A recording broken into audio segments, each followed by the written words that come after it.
Күні бойы оттың басында қу терімен алысып отыр. Сөйтіп, тарғыл мысық арсадағы еттен түк қоймапты.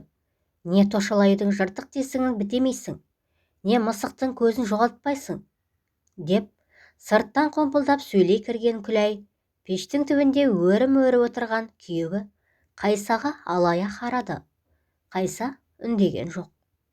Қайқа бас төсектік алдындағы бөстекте теріс қарап бүрісіп жатқан Қарашаш апа басын көтерді. Тарғыл мысықты көрші ауылға апарып тастадым дегені қайда, Қайсаны? Деп ұлына қарап мырс етті. Иә шеше, өткенде көрші ауылға апарып тастағам. 30 шақырым жерден қалай тез келген. Дорбаға салып апардым, жолды да көрген жоқ. Үйді қалай тауып келді екен? Деп Қайса таң қалды. Ой тәйір-ай, жылқы мен мысық айшылық жерден қашып келді. Оның қасында мына тұрған қара кемер сөз бе? Деп бір тынып алды да, жә, ол мысыққа тимеңдер. Арсадағы етті қапқа салда, биік жерге салақтатып асып қой, деді. Бұлардың айтып отырған тарғыл мысығы 2 жылдан бері осы үйдегілермен бірге жасап келеді. Өте қыран, үйге тышқан жолатпайды. Дегенмен, беті ашық қалған тамаққа аузын тығып, арсадағы еттен ет қоймайды. Кейде тіпті Қайсаның тіліп қойған таспаларына дейін шайнап тастайды. Қайса талай ұрды, бірақ тарғыл мысық сол әдетін қойған жоқ. Өткенде атып тастайын деп бір оқталып еді. Шешесі Қарашаш мысықтың қарғысы қатты болады, деп атқызбай қойды. Содан бар тапқан амалы алыс жерге барып қаңғыртып жіберу болды. Жүре берсін, енді тимеңдер мысыққа, астарының бетін жауып жүріңдер, деді Қарашаш апа пештің мойнында тұрған жез құманды алып жатып, манағы сөзін тағы қайталап. Сосын құманын көтеріп есікке беттеді. Қиюы қашқан ағаш есік шиқ етіп ашылғанда, аңдып тұрған тарғыл мысық сып етіп үйге кірді. Бүйірі шығып, тойып алыпты. Жазда саяхатшылардың аяғы үзілмейтін көктерек қарқара бастап, құс қайтқан қазан айынан бастап, базарық тарқаған өмірдей самарқау күйге кешеді. Жаз болса киіз үйін тігіп, желі құрып, бие байлап, абыр-сабыр боп жататын ауыл адамдары күзде шөп шалаңын тырнаштап жиып алады да, қыс бойы қолындағы малына қарап тырп етпей жатады. Қайсаның қысы-жазы айналыстан жалғыз жұмысы өрімшілік. Күзден бастап сойылған ірі қараның терісін жинап алып, таспа тіліп өрім өреді. Сол төңіректегі талмал өрімше. Қамшы, жүген, ноқта, айыл, жырым сынды ат әбзелдерінің түр-түрін өреді. Өмілдірік құйысқан өргізетіндер де бар. Ауылдағы шағын мұражай бізге бір саба керек боп тұр деген соң 62 таспадан саба өріп берген. Қазір сол өрме саба көрген жанның таңдайын қақтыратын таңдаулы бұйымға айналды. Ауыл әкімі Қайсаның осы еңбегін ескеріп, ауданға, облысқа шапқылап жүріп, қазақ өрімшілік өнерінің мұрагері деген ат бергізді. Ай сайын беретін тиын-тебені де бар.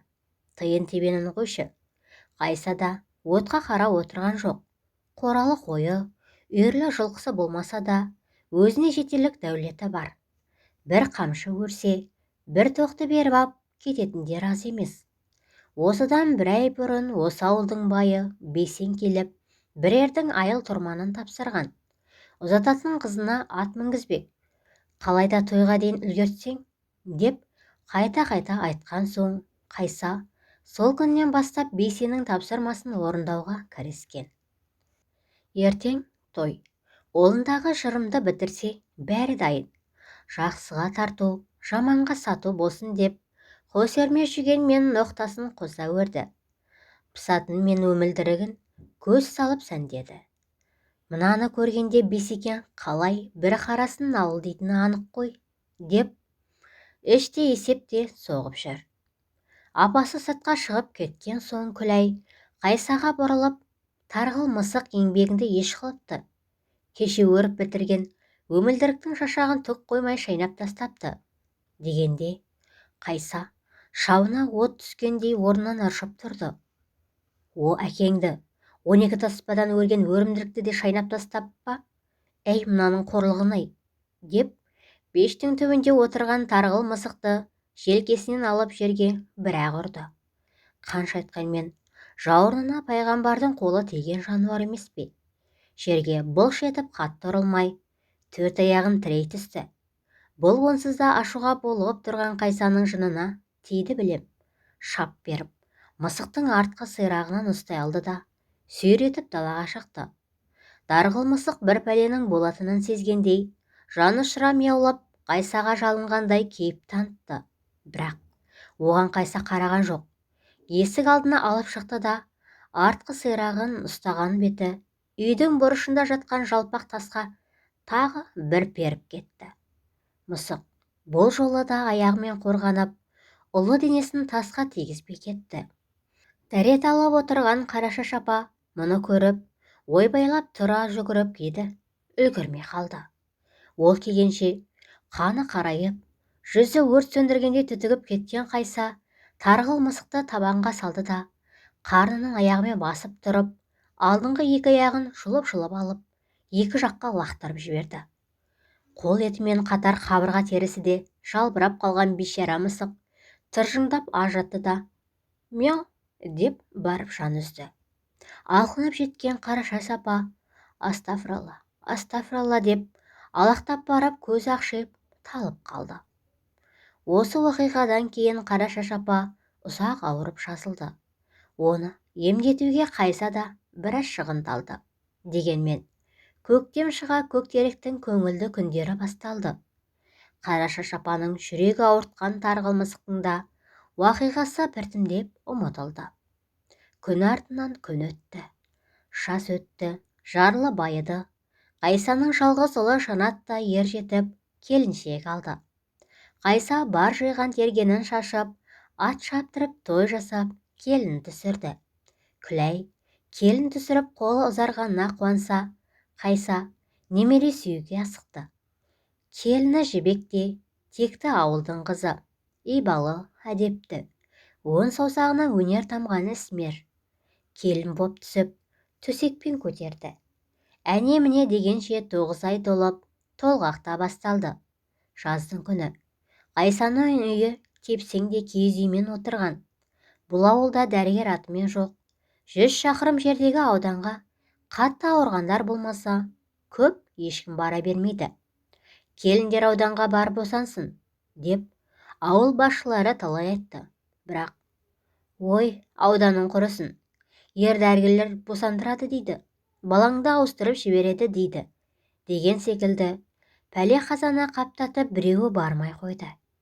Біреу толғатса, Қарашаш апа мен Хадиша кемпірді шақырады. Осы көктеректегі бей-бәтима піріне сыйынған талай әйелді осы екі кісі қазақы жолмен аман-есен босандырып алатын. Дегенмен немере келіні толғатқанда Қарашаш апаның дегбірі кетті.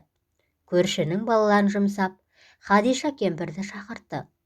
Ол келгенше Қарашаш апа 6 қанат ақбоз үйдің ортасына қос қабат арқан керіп, қажетті дайындықты жасап үлгірді. Әлден уақытта қасына көрші келіншектерді ертіп, Хадиша кемпір де жетті. Ал Хадиша, қолың жеңіледі ғой, немере келінді сен босандар. Толғақтың ащы болатын түрі бар. Байқаймын, бала кіндігіне оралып қалған сияқты.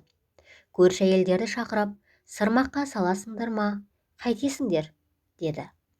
Бала теріс келсе кіндігіне оралып қалса, қазақтың сырмаққа салып, оң теріс жасап жіберетін әдетін меңзеп. Жалғыз сенің келініңді босандырып тұрғам жоқ қой. Осы ауылда сен екеуміз босандырмаған, кіндігін кеспеген кім бар? Алаңдама. Алла сәтін салса, келін аман-есен босанады. Сен онан да бізге қарамай, жарыс қазаныңды көтер, деді Хадиша кемпір келте қайырып. Қарашаш апа ұнның ішіне салып сақтап жүрген бір жілігін көтеріп сыртқа беттеді. Бірақ екі құлағы іште. Қанша күтсе де, келіннің ышқынған даусынан басқа ештеңе естілмейді. Дегбірі кеткен Қарашаш апа келсапты алып үйді айналып түйгіште бастады. Баяғыда Құсанның келіні бір күн бір түн толғатқанға, үй іргесінен үйірлі жылқы айдап, үйді айнала дәл осылай түйгіштеп жүріп, аман-есен босандырып алған. Қазақтың осы ұрыма сеп болды ма? Жоқ, әлде уақыты тура келді ме? Қарашаш апа келсаппен жерді түйгіштеп, алты қанат үйді жеті айналғанда, іштен іңгәләгән сәбидің үні естілді. Ах, Құдай, Ақсарбас, деп Қарашаш апа арқасынан ауыр жүк түскендей босағаға сылқ етіп отыра кетті. Енді бір әйел жүгіріп шығып, сүйінші сұрайтын шығар, деп ойлап еді. Үйдегілер бөгеле берді. Жүрегі шым етті. Екі қабат әйелдің бір аяғы көрде, бір аяғы төрде деуші еді. Келін аман бекен деген ой сап ете түсті. Іле-шала Күләйдің әлденеден шошынғандай, ышқына жылаған даусы шақты. Қарашаш апа жан дәрменімен есікке ұмтылды. Жібек оң жақта сұлық жатыр. Ал Күләй қара жерді төпештеп үй ішінде дөңгеленіп жүр. Шайшылықта тізесінен баса алмайтын Қарашаш апа екі-ақ аттап Хадишаның қасына жетті. Әйелдер кері шегінді. Хадиша, бұл қалай болғаны? Дегендей Қарашаштың бетіне қарап, шақалақты қос алақанына салып, оған қарай таятты. Сұмдық. Баланың екі қолы жоқ. Тақыр қолтығынан біреу жұлып алып тастағандай. Денесінің жоғарғы жағы домаланып жатыр. Шүметайы шошайып, екі аяғы ербең-ербең етеді.